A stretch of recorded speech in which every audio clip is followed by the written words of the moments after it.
Voilà, bonjour Ayana, bonjour Mathis, bonjour tous les enfants, bonjour Pinocchio.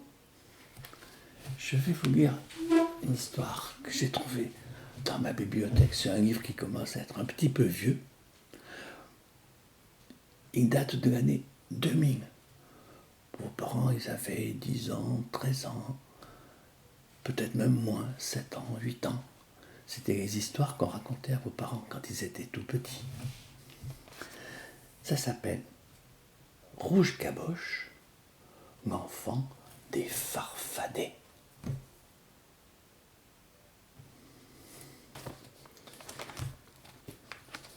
Il fait nuit noire sur la lande. C'est l'heure où dansent les farfadets.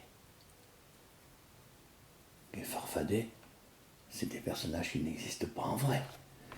Ils existent dans les histoires. C'est un petit peu comme des petits lutins, mais beaucoup plus farceurs. Ils font plein de farces. Ils sont pas méchants. On les voit, les petits farfadets qui courent dans la lande. Il fait nuit sur la lande, c'est l'heure où dansent les farfadets. Une carriole passe tirée par une mule. Oh, tagada, tagada, tagada, tagada. Et la mule galope et tagada, tagada, car la jeune dame qui conduit la carriole a très peur. Elle sait qu'il ne faut pas être seule sur la lande à l'heure où dansent les farfadets.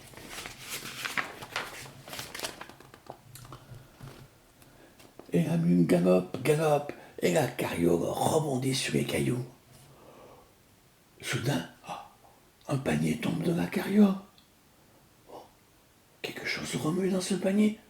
Ben, c'est un bébé. Et la dame ne s'en est pas aperçue. Oh, mais les farfadets, eux, m'ont bien vu.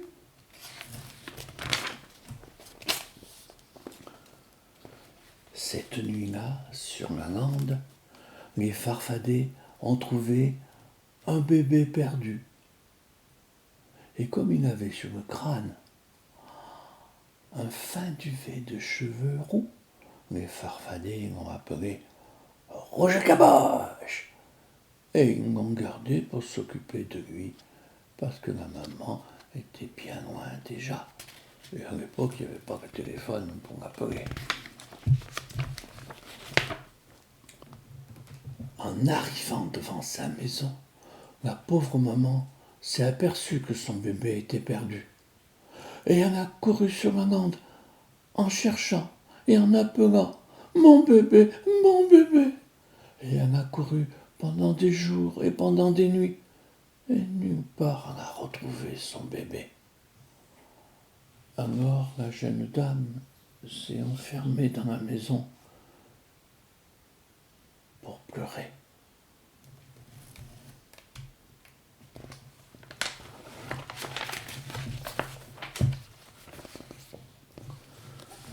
Les années ont passé. Rouge Caboche a grandi dans les grottes cachées et où les farfadets gardent les trésors des fées. Pour lui, les farfadets ont volé le lait des chèvres et ils ont volé les œufs des oiseaux de mer pour lui donner à manger, pour qu'il soit bien et qu'il grandisse bien. Oh, c'est une grande grotte avec beaucoup de lits pour tous les petits farfadets. Et puis un petit poêle pour faire chaud. Et un farfadet. Qu'est-ce qu'il fait? Oh, c'est peut-être un papy farfadet qui raconte des histoires.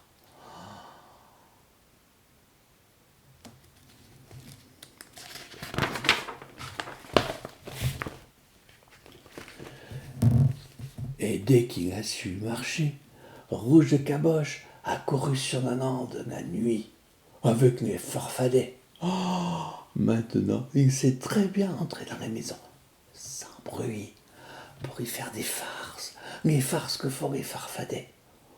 Faire pipi dans la bière, oh, verser de l'encre dans le lait, oh, étaler du beurre sur les marches de l'escalier. Rouge Caboche s'amuse beaucoup avec les farfadets.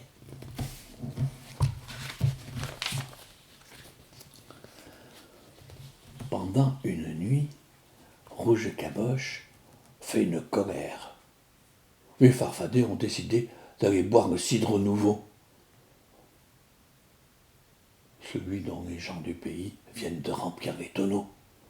Mais le cidre, Rouge Caboche n'aime pas ça. Pouah, ça gratte la gorge et ça pique le nez. Alors, il veut pas y aller. Il est têtu, Rouge Caboche. Il crie, il tape du pied. Il sait bien que les farfadets en ont assez. Il le plante là, tout seul, sur la lande. Et il part en dansant vers le village. Rouge Caboche se dit: très bien, bon débarras. Il m'agace ces farfadets-là. Moi, je vais aller voir la mer. Et voilà.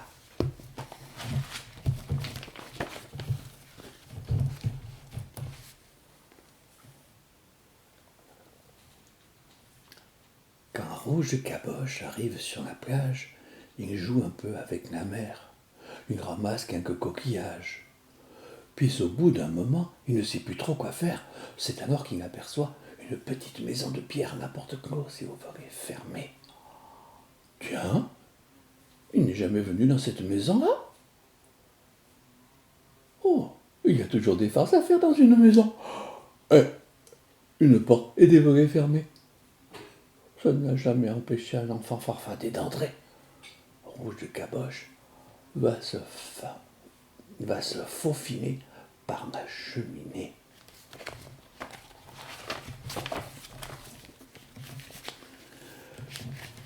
Et il grimpe sur le toit et pouf, il tombe sans bruit sur les cendres éteintes de la cheminée. Mais arrivé là, c'est drôle. Rouge Caboche n'a plus envie de faire des farces. Il renifle.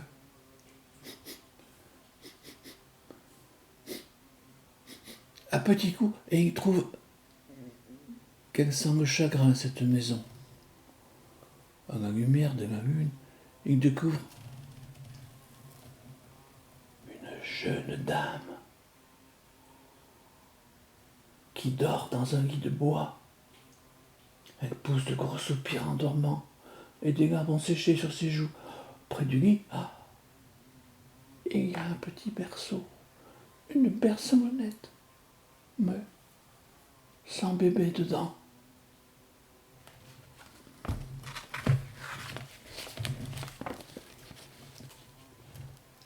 Rouge Caboche s'approche et il pousse la berceau-monette doucement. Elle se balance avec un petit grincement, et dans son lit, la jeune dame s'agite un peu, puis elle murmure: dors, Pierrick, dors, mon tout petit. Et sur son visage, il y a comme un petit sourire qui creuse une fossette sur sa joue. Dors, Pierrick, dors, mon tout petit.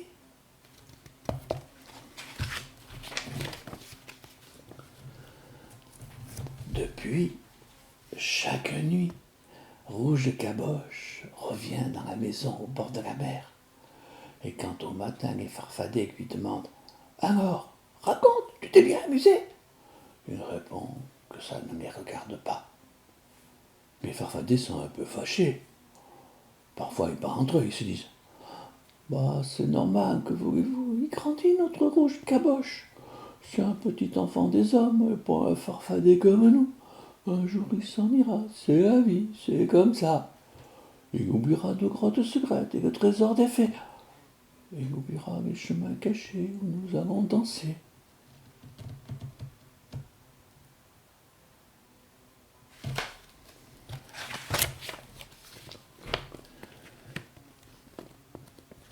Une nuit, Rouge Caboche s'attarde si longtemps dans la maison que soudain, c'est le matin. Un rayon de soleil vient chatouiller la joue de la dame endormie. Et celle-ci ouvre les yeux et elle voit au pied de son lit. Alors, elle voit au pied de son lit un petit enfant qui la regarde en riant et elle murmure: c'est toi, Pierrick? C'est toi, mon petit? C'est toi, mon tout petit? Et Rouge Caboche trouve soudain au fond de lui un mot qu'il n'avait jamais dit avant.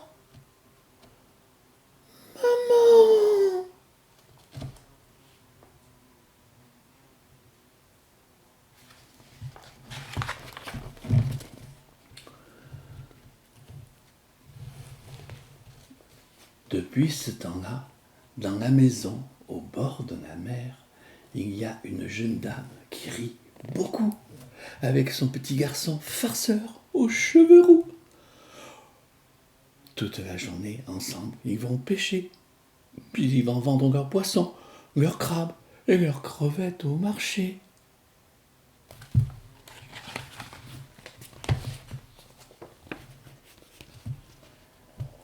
Maintenant, la Bercelonnette est au grenier et Pierrick dort dans un petit lit de fer près du grand lit de bois de sa mère. Mais la nuit, celle-ci laisse toujours le volet entrouvert pour que son petit garçon puisse aller courir là-bas sur les chemins secrets de la lande. Parce que si Pierrick a retrouvé sa maman, Rouge Caboche, oui, il sera toujours un peu un enfant défarfadé qui aime courir la nuit pour faire des farces. C'est fini. Ça vous a plu, les petits?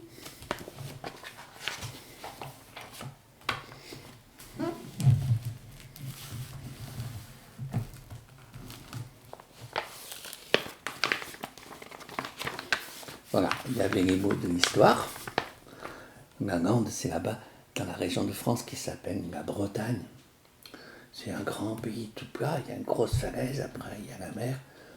Et sur la Lande, il y a beaucoup de cailloux, des petits arbustes qui se cachent. Mais sinon, il n'y a rien, il n'y a rien, il n'y a rien. Les farfadets, c'est des petits personnages comme ça, ils sont jolis, jolis, jolis. C'est que dans les histoires. C'est comme des petits lutins, mais ils sont très, très, très malins. Une carriole, c'est une petite charrette. D'habitude, elle est tirée par un âne.